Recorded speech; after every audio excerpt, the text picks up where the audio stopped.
Hi all. So tonight, King the Fifth and I decided to go ahead and do a one-on-one. It's on my traditional trap room settings. Supermax, 60 seconds, easy bot, fog on, blizzards on, balance blitz. And it was an unranked game, but at the same time, it was a very fun game, and I did record it. And then after the game, I asked if I could do a commentary on it because there's a few points in there that were actually pretty key and actually were pretty awesome. So I was like, I could actually talk about those points because they're actually very useful and they don't come up very often. I don't get to play a lot of grandmasters typically, mainly because I sit in a trap room all day, so most don't come in. That's not really that surprising, but when I do get to play, it's a treat, and I usually learn something in each game. And so in this one, as we see, the blizzards are pretty spread out. The top one is probably the best place to go because it's only 4 squares to take, and so that's probably going to be where I'd want to go. As we see, King went for the middle, and that's a very interesting point to take. You probably just wanted to guarantee it.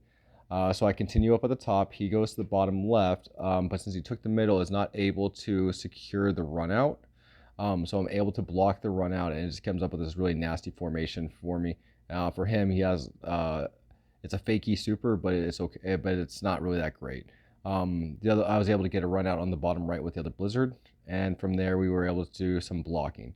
Um, from here, we were just doing some fill-ins, and we're trying to go ahead and just pretty much finish up. So I'm finishing up on the top left. I'm hoping he goes to the middle. He's starting to pick up some of the middles. It makes me happy, mainly because I want to have him border all of my areas. And this was my strategy going in because he is going first, so he will have a troop advantage and he will be able to cause damage first, lowering my initial troop count when I actually get it. I do get a little extra for going second. I think it's 3 troops, but or 2 troops, whatever it is. But it's not going to matter much. So on my deployment, my strategy here was to go with an 8-8-5 deployment. Um, I'm going ahead and picking the two that don't have a border, don't have me as a border in the middle. So that way, I'm hoping that he will not have any pre-deployed troops there. So if he doesn't actually deploy his troops right now into the top right or the top left middle areas, the middle borders, then he's going to have to use deployment troops to then go attack them, and that should hopefully get rid of his deployment troops. And as we see, they're all ones up top.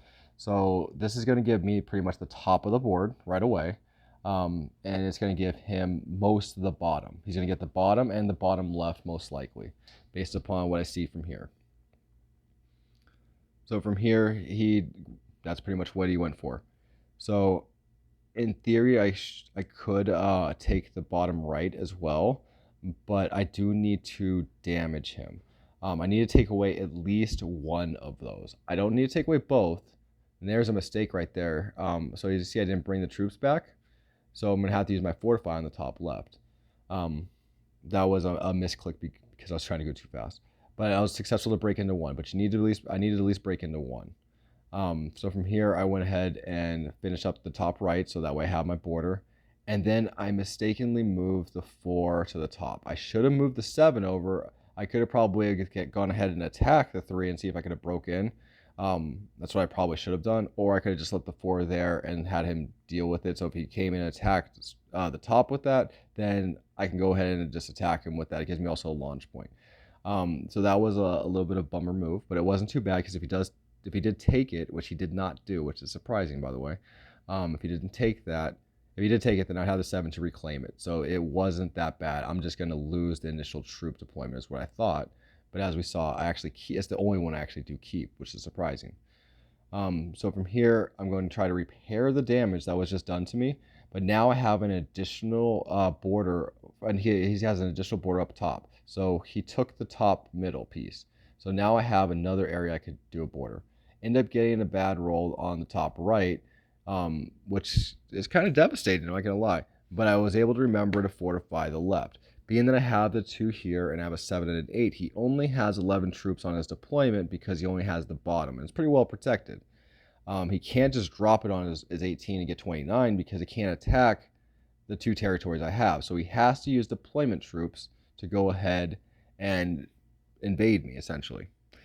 He can't go and invade one and then invade the other unless he did split troops. So this gives me the top free and clear. At this point, he went ahead and took the bottom left.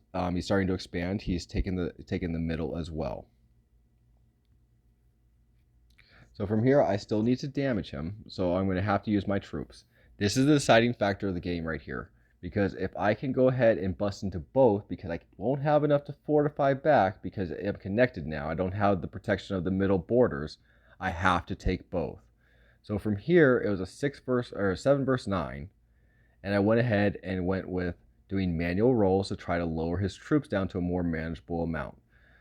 I was fortunate enough to get some good rolls to then bring him down to a 1, and then from there I was able to use the 5 to then break in. This allows me to still have my territory, but he has the 6 in the top left. That means I'm going to lose my territory, so this doesn't mean I've won the game. What this means is I survived the round. What I'm hoping for right now is to get cards. Even though I put progressive on, there's those four troops would make a massive difference on a deployment right now. And so as you see, he fixed the bottom left. He didn't go for the top though. What he needed to do there was, instead of take the bottom, was to attack the top. If he did that, I wouldn't have been able to get the deployment troops for it. Even though I got the cards, those 4 troops without the top area would have been devastating. Being that I got the troops now gives me an 18 up in the top left. Since he moved the troops out, it's just a 1, so I'm going to gain that back now. And at this point, I got a good roll in the bottom left, and now I'm able to go ahead and bust into the bottom. And I'm able to, at this point, secure my borders. Granted, all I have is a 3 and a 1. His troops are only going to be a 4. He does get cards, which changes things a little bit. It means that he's able to get a little bit more troops, and in theory should be able to damage both. If he does, it's okay though. He doesn't have enough troops because he did the blitz. If he did manual rolls, he would have maybe had enough troops. But if he was able to get both, it leaves him with no protection in the bottom left, so I can easily go attack it and then take and invade that. I'd probably ding 2 territories in there, and after that, I would be able to then take another territory and sit at the border again, and essentially kind of wait for cards, but not wait for cards really. Just kind of work one area for one round, the next area another round, and at that point I should be fine.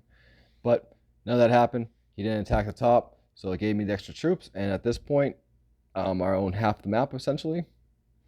And at this point, it's just pretty much cleanup because he's only going to get 3 troops each time, so he doesn't really have enough to hurt me. He has to take all 3 at this point, and he's not going to have the troop count to do that on any of these additional rounds. So that would be the finishing point of the game. The true key of the game was the 7 versus 9 with the manual rolls and then the blitz that went through, and then I took the 1 behind it. If that sequence did not happen, I wouldn't have won this game. So very, very lucky because I should not have won that. But I want to point out, there's another one misclick right there. I'm trying to go too fast. I'll get the execution down eventually. But right now my execution is sloppy. But I do want to point out, if you do have less troops and you need to take a territory, and you know if you fortify you will lose, do the manual rolls. Because sometimes you might just break through. Alright, appreciate you guys watching. If you do enjoy the video, go ahead, please give me like a like or a subscribe or something. And, well, good luck out there.